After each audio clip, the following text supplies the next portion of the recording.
Halo, selamat pagi anak-anak. Bagaimana kabarmu hari ini? Semoga dalam keadaan sehat.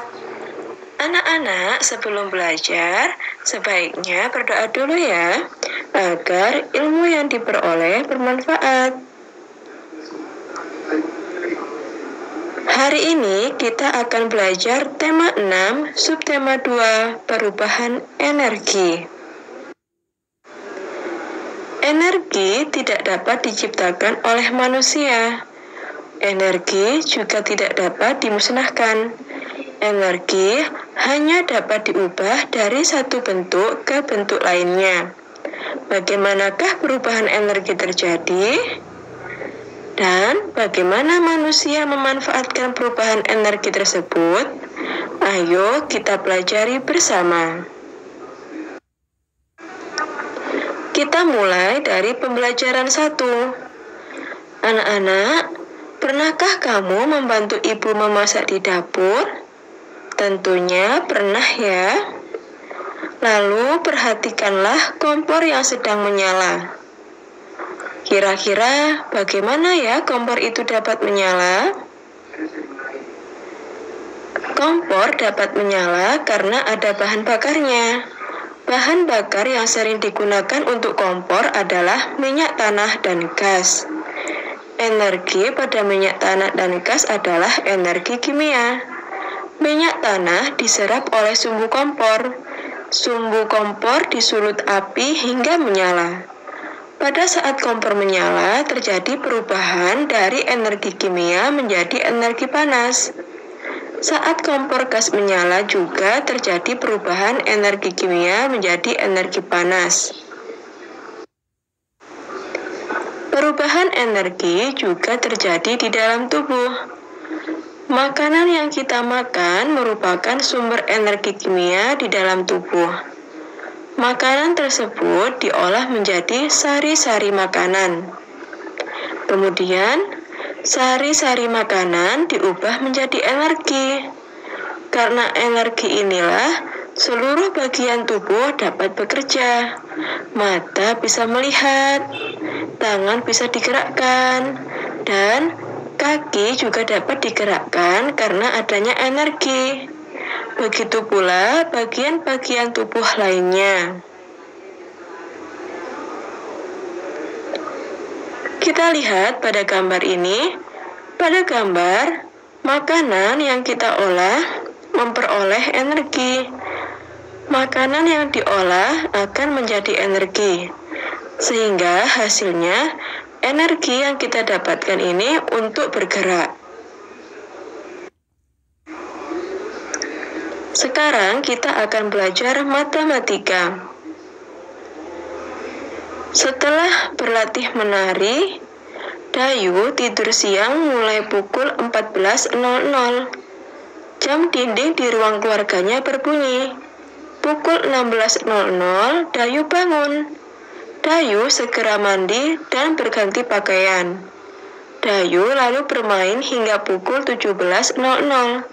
Selesai bermain, Dayu belajar dan mengerjakan PR hingga pukul 18.00. Dari kegiatan Dayu tersebut, kita dapat mengetahui lamanya kegiatan. Contoh, nomor 1, Dayu tidur siang selama 2 jam, yaitu sejak pukul 14.00 sampai pukul 16.00. Nomor 2, Dayu bermain selama 1 jam, yaitu sejak pukul 16.00 sampai pukul 17.00. Dan yang nomor 3, Dayu belajar dan mengerjakan PR selama 1 jam, yaitu sejak pukul 17.00 sampai pukul 18.00. Itulah lamanya kegiatan yang dilakukan oleh Dayu. Sekarang, ayo kita berlatih. Kita lihat soal nomor 1. Ibu pergi ke pasar pukul 6.00 dan pulang dari pasar pukul 7:15. Berapa lama ibu belanja di pasar? Kita jawab ya. Caranya yaitu 7 lebih 15 dikurangi 600 sama dengan 01.15. Jadi, lama Ibu belanja di pasar adalah 1 jam lebih 15 menit. Kemudian yang nomor 2. Agus belajar di sekolah selama 4 jam.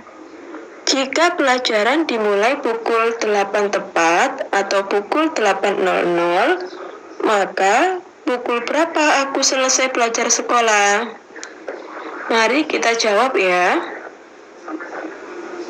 Waktu mulainya yaitu pukul 8 tepat. Dan lamanya sekolah yaitu 4 jam. Berapa? Pukul berapa aku selesai belajar sekolah? Jawabannya yaitu 08.00 ditambah 04.00. Hasilnya yaitu 12.00. Jadi, aku selesai belajar di sekolah pukul 12 tepat. Sekarang kita akan belajar tema 6, subtema 2, pembelajaran 2. Dalam pelajaran 2 ini, kita akan belajar peristiwa perubahan energi. Energi dapat berubah dari bentuk satu ke bentuk energi yang lainnya. Macam-macam perubahan bentuk energi diantaranya yaitu 1. Perubahan energi listrik menjadi energi lain. 2. Perubahan energi gerak menjadi energi lain. 3. Perubahan energi kimia menjadi energi lain. Sekarang, ayo kita pelajari bersama. Perubahan energi listrik menjadi energi lain. Kita lihat, di sini ada gambar rice cooker, ada gambar pemanggang roti, ada pemanas minum atau pemanas air elektrik, dan ada setrika. Dari benda-benda tadi, ketika dialiri listrik, bahan dari alat tersebut dapat membuat suhunya naik dan menjadi energi panas. Perubahan energi listrik ini akan berubah menjadi energi panas. Selanjutnya, perubahan energi listrik menjadi energi lain. Kira-kira perubahannya menjadi energi apa ya? Kita lihat pada gambar. Ada gambar blender, ada gambar mixer, ada gambar kipas angin. Tentunya anak-anak tidak asing dengan gambar-gambar tadi ya. Pada benda-benda tersebut, ketika dialiri listrik, mesin yang ada di alat tersebut akan bergerak. Sehingga perubahan energi listrik ini akan berubah menjadi energi gerak. Selanjutnya, perubahan energi listrik menjadi energi lain. Kita lihat ada gambar gitar elektrik, ada gambar sound system, ada gambar bel yang ada pada pintu rumah. Nah, dari benda-benda ini tadi, ketika dialiri listrik akan mengeluarkan bunyi. Jadi, perubahan energi listrik ini akan berubah menjadi energi bunyi. Sekarang kita lihat pada gambar. Ada gambar lampu. Dari benda ini atau benda lampu ini, ketika dialiri listrik akan memancarkan cahaya. Jadi, perubahan energi listrik akan berubah menjadi energi cahaya. Sekarang ada perubahan energi gerak menjadi energi bunyi. Kita lihat ada orang bernyanyi. Saat bernyanyi, pita suara tenggorokan bergetar atau bergerak sehingga menghasilkan bunyi. Kemudian ada gambar gitar. Gitar ini jika dipetik akan bergetar sehingga menghasilkan bunyi. Kemudian ada orang yang memainkan drum.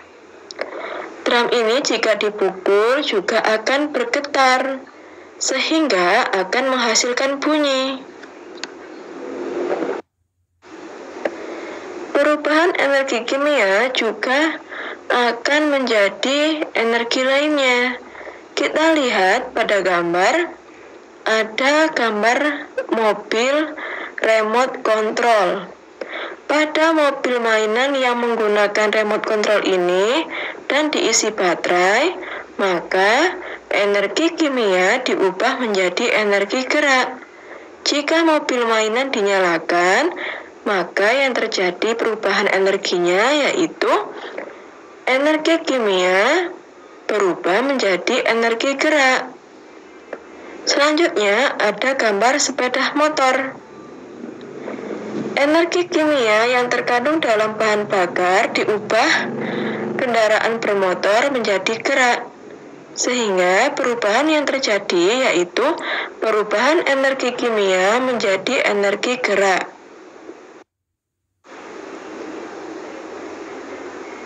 Sekarang kita akan belajar PPKN. Tuhan Maha Pengasih lagi Maha Penyayang. Karena kasih sayangnya kita semua dapat hidup. Energi adalah nikmat Tuhan yang berguna bagi kelangsungan hidup. Semua orang berhak memanfaatkan energi yang sudah dianugerahkannya. Kita berhak menggunakan energi tersebut.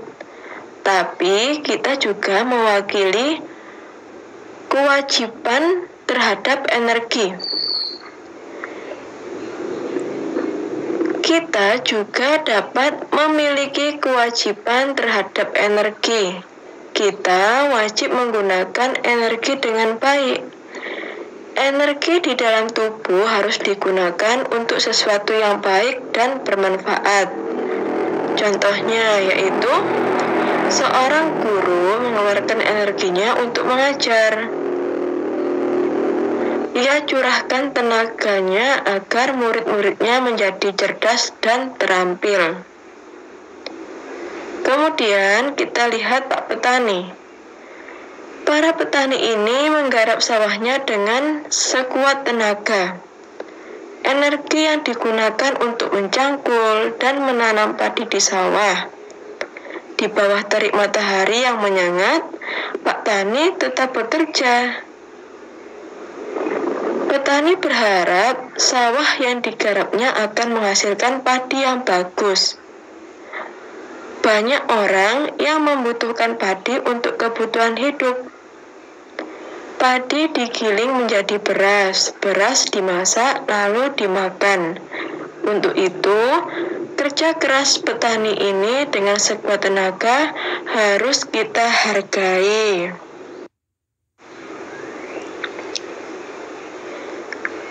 Anak-anak, gunakanlah energi untuk hal yang berguna. Menggunakan energi untuk hal yang berguna merupakan suatu kewajiban. Kita tidak boleh menggunakan energi untuk hal yang tidak berguna. Dan jangan menggunakan energi ini untuk hal-hal yang tidak berguna. Misalnya, 1. Tenaga seseorang yang kuat digunakan untuk berkelahi. Itu tidak boleh dan tidak baik. Yang kedua, energi bunyi dan radio digunakan untuk mengganggu orang lain. Misalnya, kita memutar musik dan mengeraskan suaranya, itu juga tidak boleh. Dan yang ketiga yaitu ada energi panas api yang digunakan untuk main petasan. Memainkan panas api itu juga tidak baik. Jadi anak-anak, kita harus menggunakan energi dengan baik. Demikianlah materi yang dapat saya sampaikan. Apabila ada salah kata, saya mohon maaf yang sebesar-besarnya. Anak-anak di rumah tetap belajar ya, tetap semangat dan jaga kesehatan. Terima kasih. Wassalamualaikum warahmatullahi wabarakatuh.